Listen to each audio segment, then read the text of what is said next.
Hello everyone. Today I will discuss how to become best version of yourself. I will discuss 5 points that helped me to come out as a best version of myself. Within 18 years of my married life, I realized that you can't make everyone happy. You did your best, but what about others?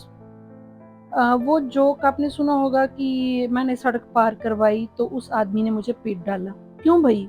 क्यों पीटा उसको? क्योंकि वो सड़क पार करना ही नहीं चाहता था। ऐसे ही we can't make people happy जबकि वो खुश होना ही नहीं चाहते। वो अपने आप को बेचारा कहलवाने में बहुत खुश होते हैं। लेकिन आपका खुश रहना आपके अपने हाथ में है। आप ये पॉइंट्स लेकर चलेंगे तो आप अपना बेस्ट वर्जन पाएंगे। First one is believe in yourself. ये सबसे ज़रूरी है, बाकी सारे एस्पेक्ट्स इसके साथ जुड़े हुए हैं।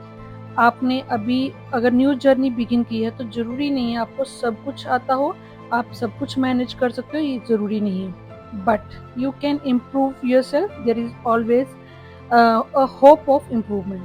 सो आपने अपने आप में विश्वास रखना है।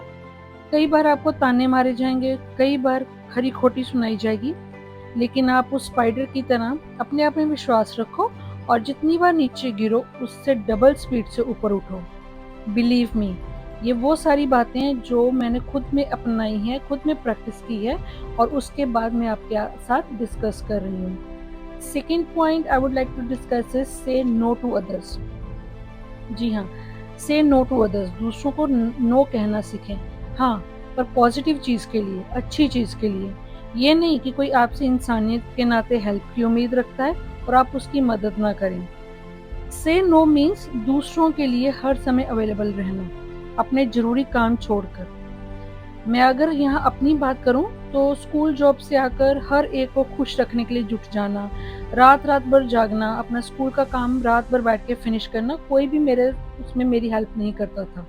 बिलीव मी, किसी को कोई मतलब नहीं था कि इसने डिनर सबको तो करवा दिया पर खुद किया कि नहीं।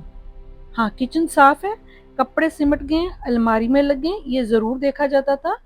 उस सब में नुकसान किसका हुआ आप खुद रियलाइज कर सकते हैं। रात के 2-2 बजे तक जागना, फिर सुबह स्कूल के लिए 7 बजे निकलना है, तो अपना और बच्चों का टिफ़िन पैक करना, बहुत छोटी-छोटी चीज़ें करके जाना। ये बहुत मुश्किल हो जाता है जब हमें ना कहने में थोड़ी-सी हिचकिचाहट होती है। So try to say no also. Third point is improve yourself not others. बहुत ही ज़रूरी बात है। आप ये बात तो अपने आप में पक्की कर लो, क्योंकि जितनी एनर्जी आप दूसरों को इम्प्रूव करने में लगाओगे, उससे आधी, जी हाँ, आधी, बिलीव मी, आधी एनर्जी आपको अपने आप को इम्प्रूव करने में लगेगी, क्योंकि आपको पता है कि मुझे कहाँ पर इम्प्रूव करना है। और रही घर के उस मेन सदस्य की जिससे आप शादी के बाद सबसे ज़्यादा रहते हो, वो कभी भी अपने आप को इम्प्रूव नहीं करेगी।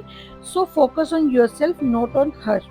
ये चीज़ आप अपने आप में मतलब अपने आप को इस चीज़ के लिए प्रिपेयर करो कि हमें अपने आप को इम्प्रूव करना है, दूसरों को नहीं। नेक्स्ट जो हमें, जब हम अपनी मैरिड लाइफ शुरू करते हैं, नई जर्नी शुरू करते हैं, हमें एक चीज़ है जो बहुत दुखी करती है, वो होती है ओवर थिंकिंग।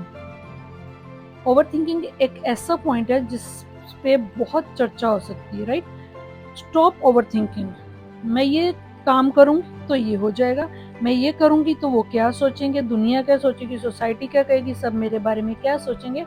सब कहेंगे इसको कुछ आता नहीं है। हम यहाँ पर ये जो चीज़ें सोच कर ना अपनी काबिलियत को वहीं पर ख़त्म कर देते हैं, अपने आप को वहीं पर स्टॉप लगा देते हैं। हम सोचते रहते हैं लेकिन करते नहीं हैं। कुछ सोसाइटी का होता है, डर होता है, कुछ घर वालों का डर होता है। तो अपने एक्सपीरियंस से बताऊँ तो अगर आप अपने आप में काम में परफेक्ट हो, मास्टर हो, फिर भी आपके काम में गलतियाँ ही निकाली जाएँगी, तो ओवरथिंकिंग क्यों करना? ये बात मुझे बहुत टाइम लगी इसको सोचने में कि ओवरथिंकिंग क्यों करना? ये आपके काम को कभी तारीफ़ नहीं करेंगे, तो इस बात का डर, बिंदास होकर कर डालो, ठीक है ना? क्योंकि ओवरथिंकिंग का अगला पड़ाव डिप्रेशन आता है, जहाँ तक मैंने महसूस किया। तो अपने आप को उस खाई में मत धकेलो। सो प्लीज़ स्टॉप ओवरथिंकिंग और जो आपको चीज़ आपको लगता है कि आप कर सकते हो, उसको अपनी पूरी 100% दो, बाकी देखा जाएगा। Next is very, very important, be in touch with your loved ones.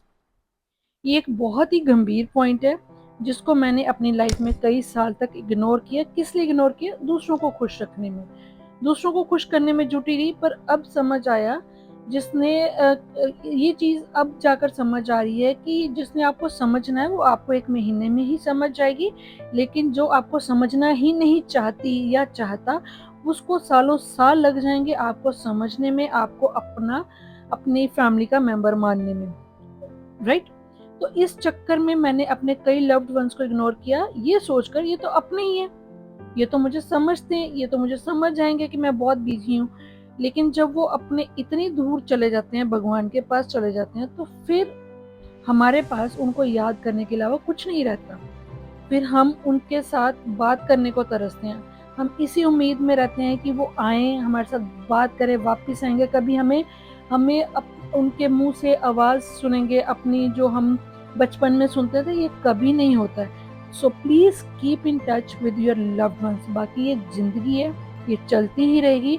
आप अपने आप को इम्प्रूव कीजिए, दुनिया को मत बदलने की कोशिश करिए। दुनिया कभी नहीं बदलेगी, हाँ, लेकिन आपका दुनिया को बदलने का नज़रिया ज़रूर बदल जाएगा अगर आप इन 5 पॉइंट्स को अपनी लाइफ में फॉलो करना शुरू कर देते हो। तो फ्रेंड्स, ये थी आज की वीडियो, थोड़ी सी हटके वीडियो, कुछ बातें करने को मन कर रहा था जो मैंने आपके साथ शेयर की। आई होप आज की वीडियो आपको पसंद आई होगी, और ये सिर्फ एक वीडियो ही नहीं, एक ख्याल है जो मैंने आपके साथ शेयर किया है। तो मिलेंगे नेक्स्ट वीडियो में। Till then take care, bye bye and lots of love.